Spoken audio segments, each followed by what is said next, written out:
Bonjour à tous, soyez les bienvenus dans ce lieu, dans cette église cet après-midi, pour ceux qui ont l'habitude, puis aussi pour ceux qui nous écouteront sur le podcast.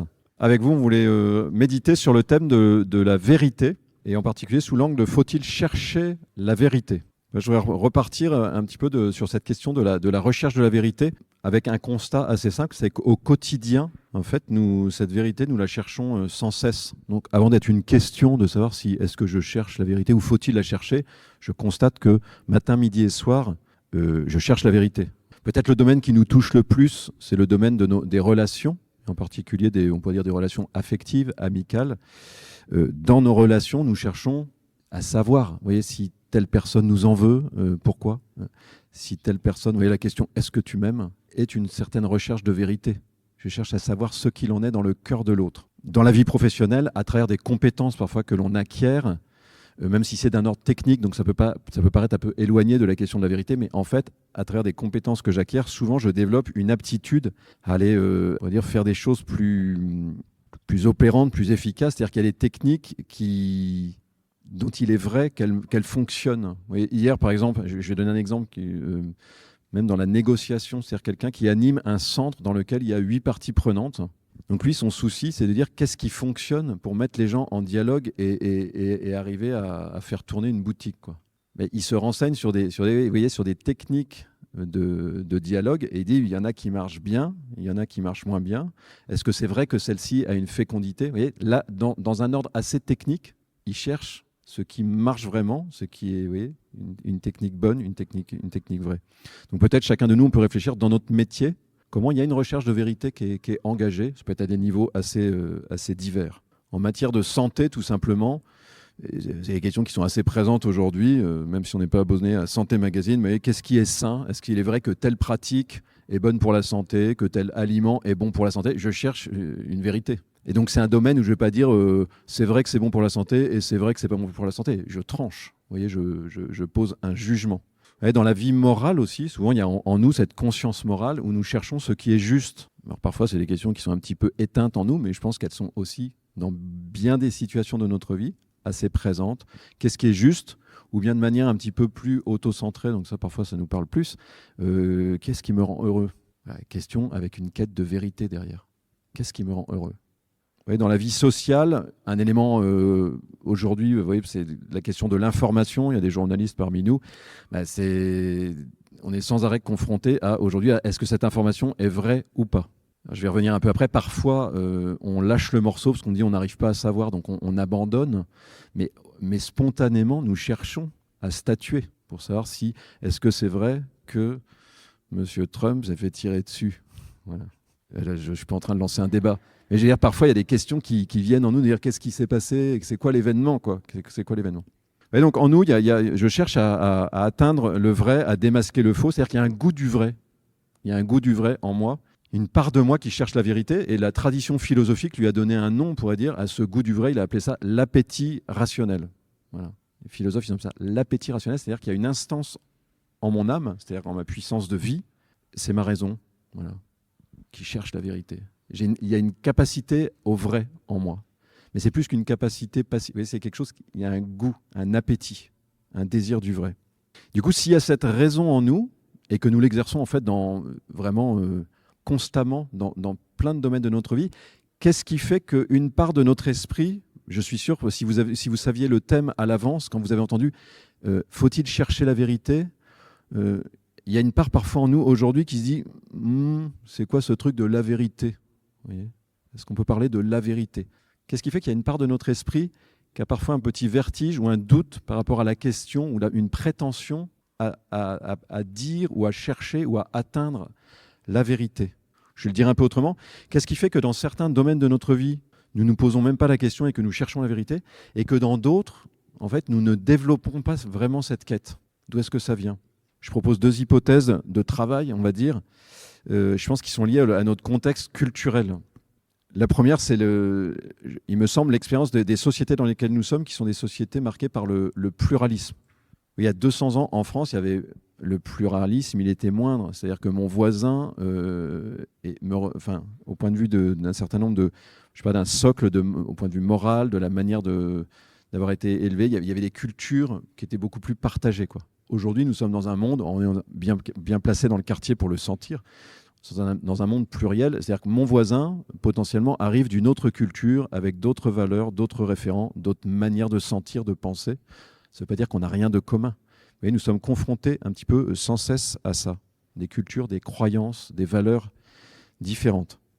Qu'est-ce que ça peut produire, ça? Parfois, ça peut produire un certain vertige. Je ne sais pas si vous avez vu le film Anatomie d'une chute. Qui a vu Anatomie d'une chute? Les autres, honnêtement, ça a été primé, mais c'est un super film. Et qui donne le vertige, quand même. Il y a un vertige à un moment dans ce film, c'est-à-dire qu'on tourne sur des points de vue. Je ne vais pas en dire trop plus pour que vous ayez envie encore d'aller le voir. Et on tourne sur des points de vue, et il y a un moment, vous voyez, on peut se dire, mais qu'est-ce qui est vrai, quoi, finalement? Et je pense que de vivre dans une société marquée par le pluralisme peut produire ça. Et j'écoute quelqu'un qui me dit autre chose, et à un moment, je dis, ah bon, tiens, mais oui, on peut voir les choses aussi comme ça, puis comme ça, puis comme ça. Et donc, en soi, vous voyez, le pluralisme n'est pas un obstacle à la recherche de la vérité, mais il peut avoir cette conséquence-là si le mécanisme se met en route intérieurement de passer du pluralisme, on pourrait dire, à ce qu'on appelle le relativisme. C'est-à-dire que je vais me dire, en fait, un peu les différents points de vue se valent, quoi.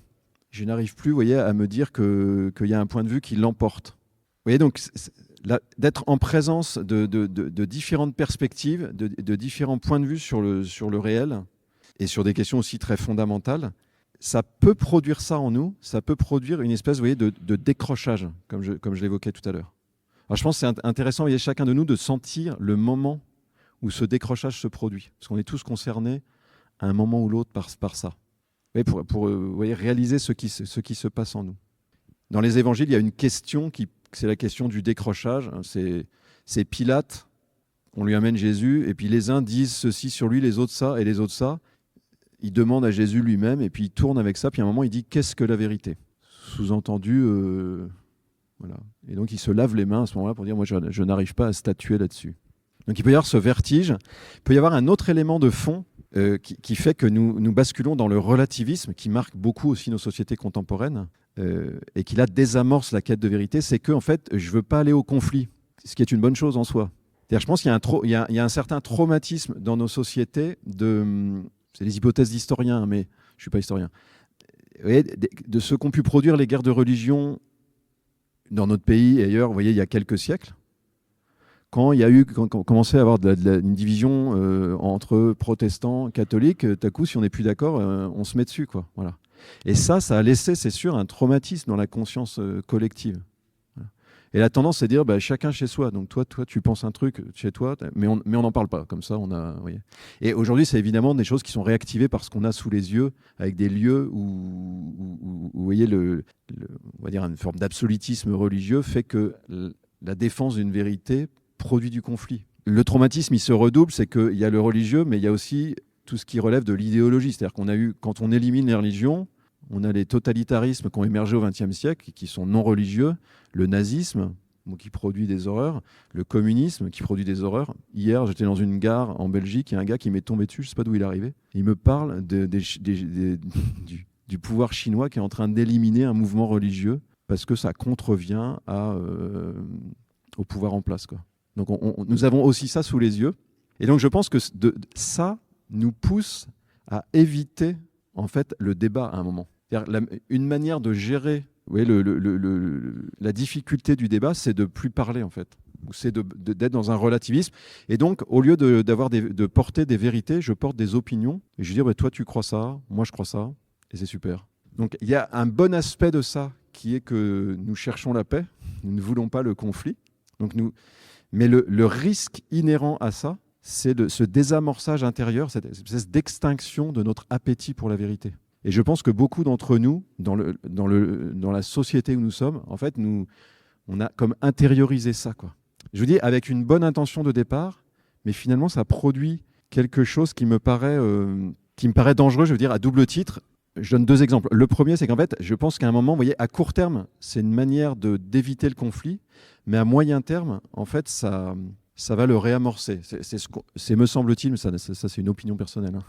mais c'est, me semble-t-il, ce qu'on est en train de voir réémerger, c'est-à-dire qu'en fait, il y a un moment où si je bascule dans une espèce de régime de l'opinion simplement, et que du coup je dis chacun pense ce qu'il veut, il y a un moment en fait, il y a un désintérêt pour la discussion et le débat. C'est ce qu'on constate aujourd'hui. Du coup, comme je veux éviter, vous voyez, de la confrontation, je suis avec des gens qui me ressemblent, ce qu'on appelle le communautarisme, quoi, dans beaucoup de sociétés consuméristes comme les nôtres. Et ce qui va avec du désengagement politique, c'est ce qu'on a sous les yeux, c'est-à-dire qu'on ne croit plus au débat politique, quoi. Je ne crois plus en fait qu'il y a quelque chose à chercher ensemble. La crise écologique vient nous titiller là-dessus, c'est qu'en fait, il faut statuer là. Vous voyez, on ne peut pas dire « moi, je pense que je peux polluer comme je veux, toi, tu penses qu'il ne faut plus prendre l'avion, chacun fait ce qu'il veut ». Là, on cale, on ne peut pas dire « chacun fait ce qu'il veut ». Il y a un moment, non, il faut avancer, il faut débattre, il faut statuer, quoi. Ensemble, il faut tomber d'accord sur des choses. Donc nous sommes provoqués, et ça me paraît vraiment intéressant d'identifier cette espèce de mécanisme, j'espère que je ne vous ai pas perdu, mais vous voyez, de sentir comment, par bonne volonté, par volonté bonne, vous voyez, d'éviter du conflit, et ce qui est une bonne chose, avec les traumatismes, je dirais, de l'histoire que nous portons et que nous avons encore sous les yeux, il y a un risque de trahison, on pourrait dire, de ce que nous portons intérieurement, qui est ce goût de la vérité, cette appétence pour la vérité. Il y a on pourrait dire une deuxième dimension de la culture dans laquelle nous sommes, qui peut-être s'enracine un peu dans le même terreau. C'est ce qu'on peut appeler l'agnosticisme, qui nous vient, dans la tradition philosophique, ça serait plutôt marqué chez Kant ou à partir de lui. C'est-à-dire un doute sur la capacité de la raison humaine à atteindre certaines vérités. Et nous avons eu, vous voyez, sur les derniers siècles, vous voyez, au point de vue en matière spirituelle, il y a ce doute qui est venu. Donc Kant, c'est typiquement ça. C'est-à-dire Kant, il croit encore qu'on peut affirmer des choses dans l'ordre un petit peu moral et de la pratique, mais qu'au niveau des réalités spirituelles ou des vérités spirituelles, on peut pas atteindre, quoi. Qu'on est obligé d'être il y a quelque chose qui se rétrécit. Je pense aussi que nous sommes une génération, si on est un tout petit peu renseigné, où nous voyons bien que l'espèce de rêve scientiste du 19e siècle, où on se disait, un peu dans la lignée de ce que Florent, mais il doit aller célébrer la messe, donc il est parti. Donc il est sympa d'être venu. De ce qu'il disait tout à l'heure, de dire, ce truc-là est indestructible. L'expérience de la recherche scientifique au cours du 20e siècle, c'est que ça ne marche pas exactement comme ça. C'est-à-dire qu'il y a pour ceux d'entre vous qui ont fait un tout petit peu de théorie de la connaissance, c'est ce qu'on appelle la loi de la falsifiabilité, c'est-à-dire qu'il y a un théorème qui se développe et puis à un moment, une théorie scientifique, il y a un autre stade qui arrive et qui vient déconstruire la précédente. Nous sommes beaucoup moins aujourd'hui dans le rêve que la science est une espèce de rouleau qui avance comme ça et qui résout tout. La science, ce sont des théories qui avancent, qui se construisent, qui se déconstruisent. Il y a des choses qui montent, mais il y en a aussi qui se défont. Et ça, il est évident que ça vient un peu nous travailler intérieurement et intensifier peut-être un peu ce doute. Et je dirais, en matière politique également, vous voyez, il y a comme un désenchantement lié à aussi ce que nous avons vécu, que j'évoquais tout à l'heure, au fil du XXe siècle. Vous voyez, sur les grands projets politiques, les grandes promesses, vous voyez, qui ont été extrêmement décevantes, quoi. Et donc un certain nombre d'entre nous, je pense, nous sommes on faut entendre le discours aujourd'hui. Vous voyez, c'est un peu tous pourris, la politique, on ne va plus voter, on n'y croit pas, quoi. Donc il y a un doute, vous voyez, sur la capacité à atteindre le vrai, sur la capacité on pourrait dire, à le chercher, quoi. À quoi bon le chercher ? Je vous invite peut-être à réfléchir chacun cette semaine, peut-être un petit exercice spirituel, vous voyez, sur jusqu'où cette culture marquée par notamment le relativisme et l'agnosticisme, c'est-à-dire le doute sur mes capacités à atteindre le vrai, jusqu'où est-ce que ça me travaille intérieurement ? C'est vraiment bien, je pense, de le sentir, quoi, d'être un petit peu au clair. Et puis, je voudrais donner des éléments plus encourageants pour terminer. C'est que, là aussi, nous pouvons faire mémoire de ce que nous avons vécu chacun, c'est différent pour chacun de nous, mais c'est dans cette quête de la vérité, en fait, c'est vraiment une espèce d'aventure on en a eu un exemple à travers ce que nous a raconté Florent, mais je pense que nous pouvons tous en faire l'expérience. La quête de la vérité, elle nous conduit tout autant à voir et à connaître, donc à une part de lumière qu'à une part d'ombre. C'est-à-dire que plus j'avance dans la connaissance, plus je vais être confronté aussi à réaliser tout ce que je ne connais pas. Je pense que vous pouvez peut-être, si vous réfléchissez à un domaine où vous avez vraiment développé une expertise ou des connaissances vraiment assez profondes, où vous avez vraiment progressé, je pense que normalement, vous avez dû faire cette expérience-là. Sinon, ça veut dire que vous vous êtes exposé à un premier risque, c'est que parfois la croissance dans une connaissance, vous voyez, qui génère une satisfaction intérieure, peut glisser vers une espèce de suffisance.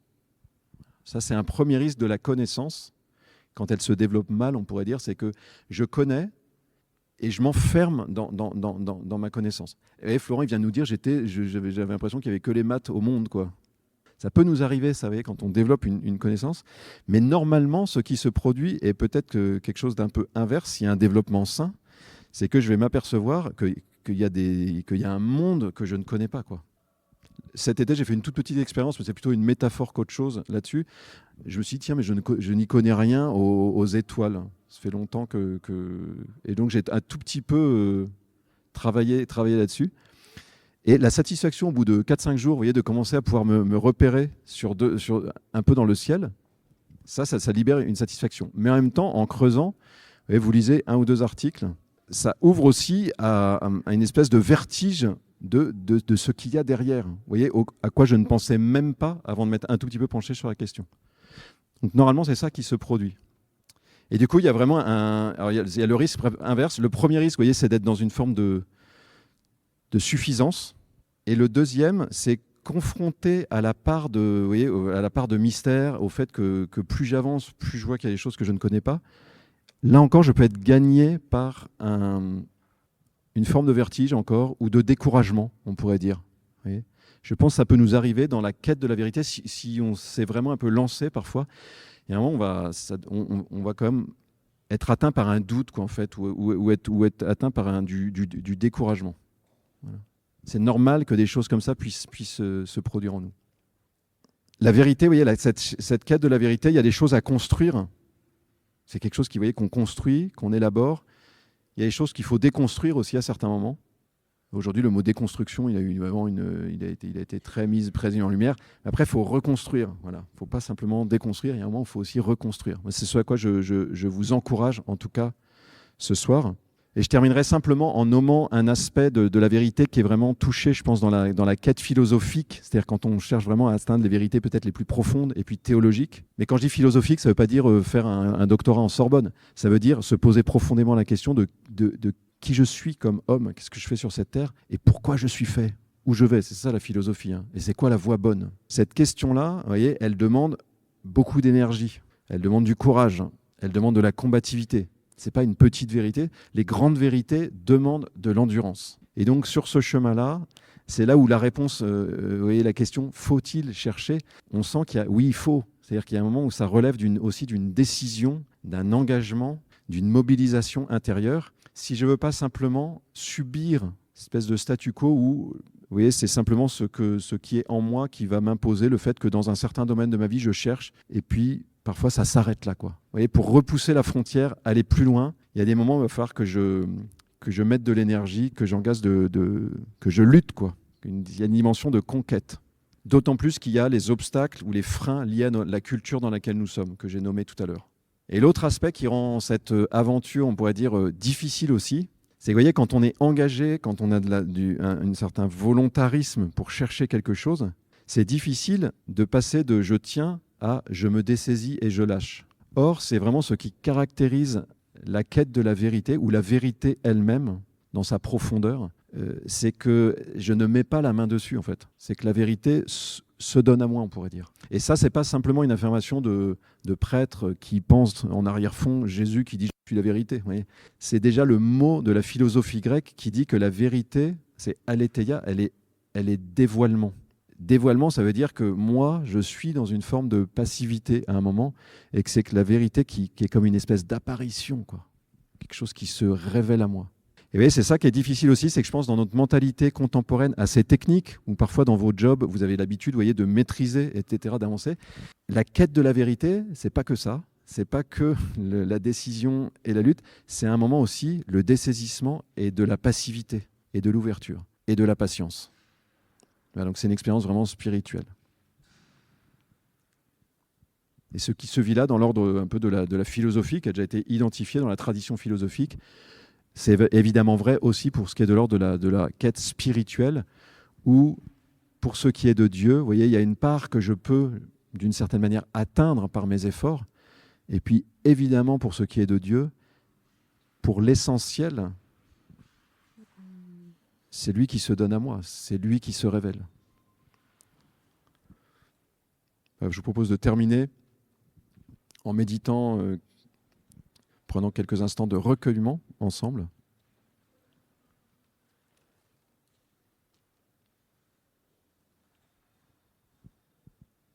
Si ça vous aide, vous pouvez fermer les yeux.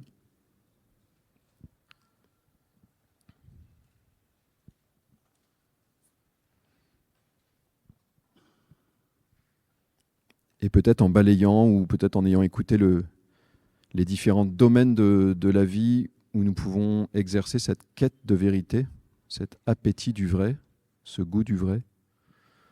Oui, peut-être répondez-vous intérieurement à cette question, dire où est-ce que j'ai le plus de goût pour chercher la vérité dans ma vie? Dans quel domaine?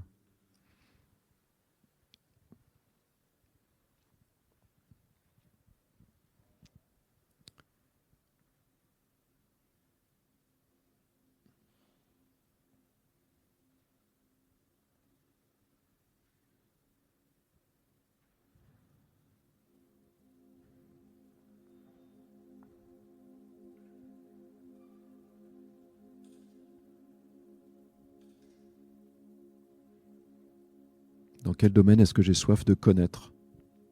Dans quel domaine est-ce que je cherche?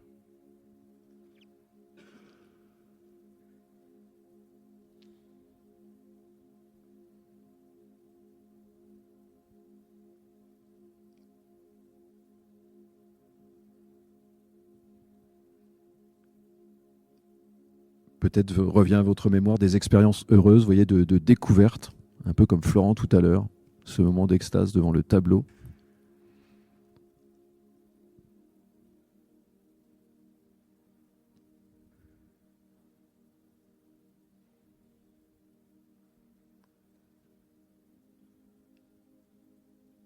Et je vous invite vraiment à goûter cette puissance qui est en vous, ce goût, cet appétit pour le vrai.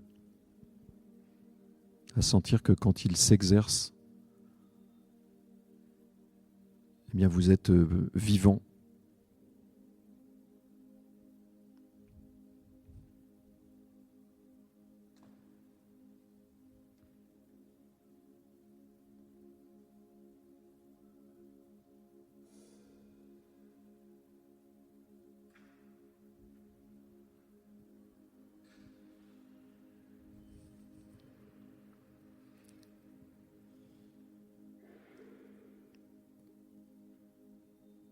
La deuxième question que vous pouvez avoir dans le cœur, c'est peut-être de réaliser sur quoi je bute, qu'est-ce qui éteint cet appétit de vérité en moi, ce goût du vrai. Est-ce que j'arrive à sentir, à repérer ce qui le freine, ce qui l'éteint, ce qui le décourage?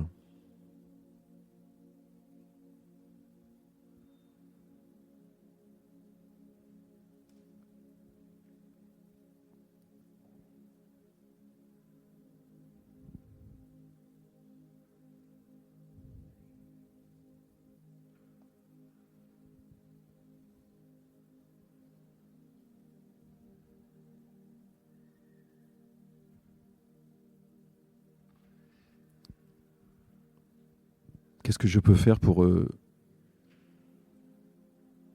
traverser ces obstacles, pour éliminer ces freins?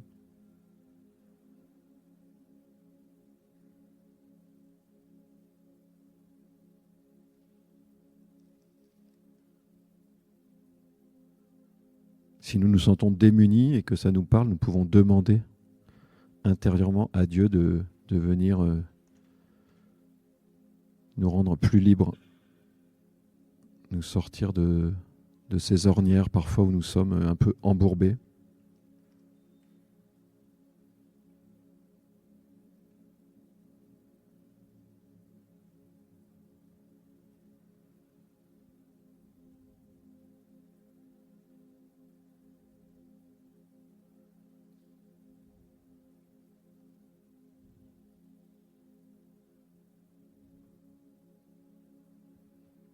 Et la dernière question que nous pouvons garder dans le cœur ce soir, puis oui, peut-être tout au long de cette semaine, c'est qu'est-ce que je cherche?